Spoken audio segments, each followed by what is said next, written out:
ونصلي ونسلم على رسوله الكريم أما بعد فأعوذ بالله من الشيطان الرجيم بسم الله الرحمن الرحيم يا أيها الناس اعبدوا ربكم الذي خلقكم والذين من قبلكم لعلكم تتقون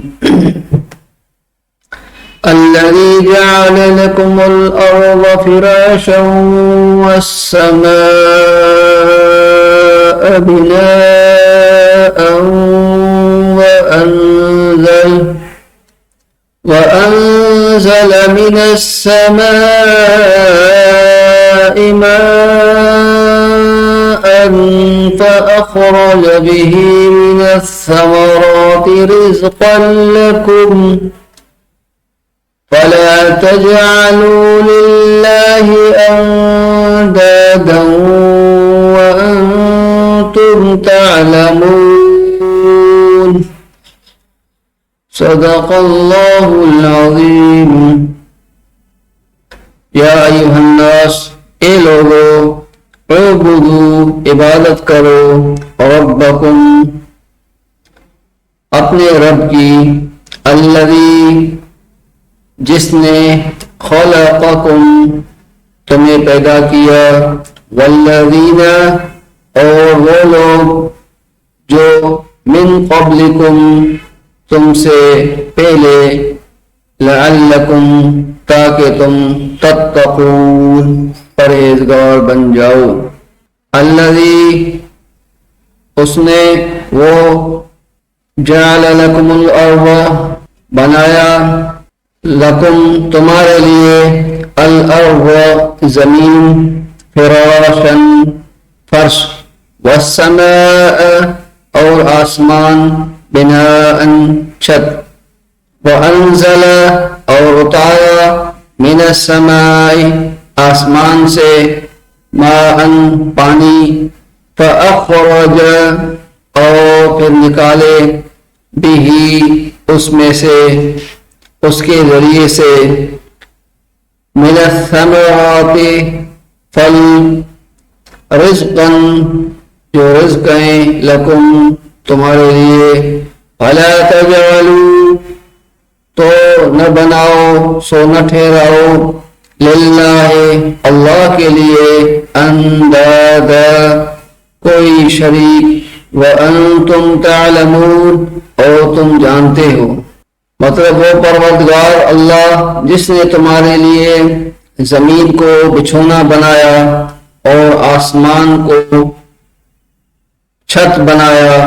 اور وہ اللہ تبارک و تعالیٰ کی ذات جس نے آپ کے لیے اتنی نعمتیں پیدا کی ہیں جو فروٹ کی صورت میں ہیں اور روزی کی صورت میں ہیں جو کھانے پینے کی اشیاء ہیں کتنے قسم کی اشیاء اللہ تبارک و تعالیٰ نے تمہارے لیے پیدا کی ہیں اس کے روزگار کو کھاتے ہو اور اس کے ثمرات کو اللہ کی روزی کو استعمال کرتے ہو کھاتے پیتے ہو اسی اللہ کی عبادت کرو یہاں پر اللہ تبارک و تعالیٰ نے جو خطاب فرمایا ہے الناس سے فرمایا ہے یعنی جتنے بھی انسان ذات کو اس میں نہ کسی مومن کو مخصوص فرمایا نہ کسی کافر کو کیونکہ بعض آیت میں یا ایھا الذین آمنوا سے خطاب آیا ہے اور بعض آیت میں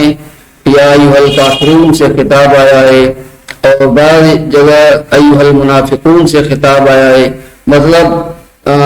ہر کسی کے لیے الگ الگ خطاب کے الفاظ استعمال فرمائے گئے ہیں یہاں اللہ تبارک و تعالیٰ نے الناس سے خطاب فرمایا ہے اے دنیا کے انسانوں اے اولین اے آخرین اے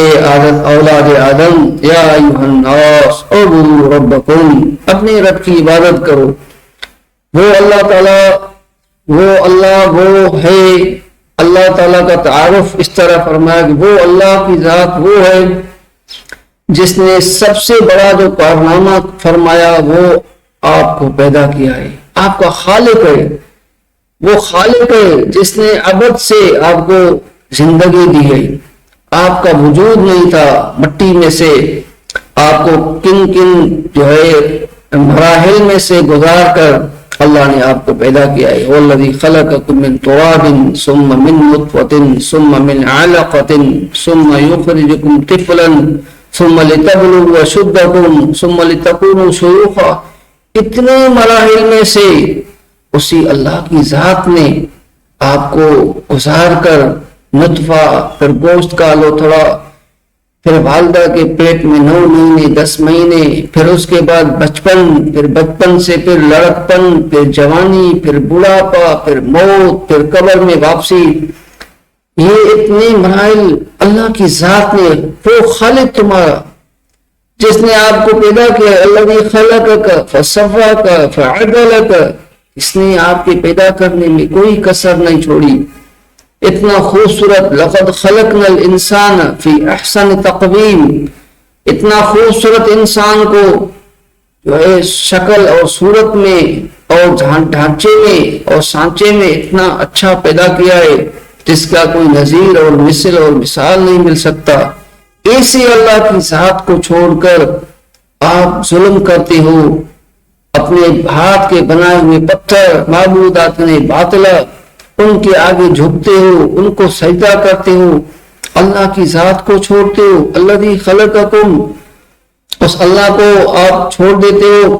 جس نے تمہیں پیدا کیا، اور پھر اس کے بعد آپ کی ذات کے علاوہ اتنی آپ کے لیے نعمتیں پیدا کی. اس ساری زمین کو آپ کے لیے فرش بنا دیا، پھر زمین میں سے اتنی آپ کے لیے نعمتیں نکلتی ہیں، کھانے کی اشیاء، پھل فروٹ، میوہ اور روزگار کی کثیر تعداد، جس میں دوسری آیتوں میں بیان کرنا صبرنا الماء صبا ثم شققنا الارض شقا فانبتنا فيها حبا وعنبا وقضبا وزيتونا ونخلا. اتنی نعمتیں اللہ نے زمین سے آپ کے لیے نکالی ہیں، تو اس اللہ کی عبادت نہ کرو اور اللہ کے غیر کے سامنے جھکو، اللہ کا ند بناؤ، اللہ کا شریک بناؤ.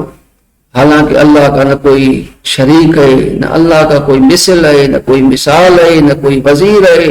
نہ کوئی مشیر ہے. وہ بڑا البڑا ذات ہے، اکیلا ہے، تنہا ہے، اولاد سے پاک ہے، اسی کی عبادت کرو.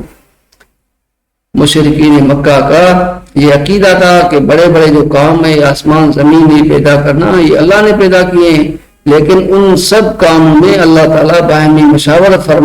کرتے ہیں. وہ ہمارے بتوں سے کرتے ہیں. ہمارے بت جو ہے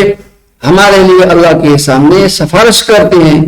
وہ ہماری سفارشی ہوتے ہیں، اس لیے ہم بتوں کے سامنے جھکتے ہیں. اللہ نے فرمایا اللہ کا کوئی ند، کوئی شریک نہیں. فلا تجعلوا للہ اندادا وانتم تعلمون، اور تم جانتے بھی. تو ان آیات میں اللہ تبارک و تعالیٰ نے توحید کی دعوت دی ہے. وما علینا الا البلاغ.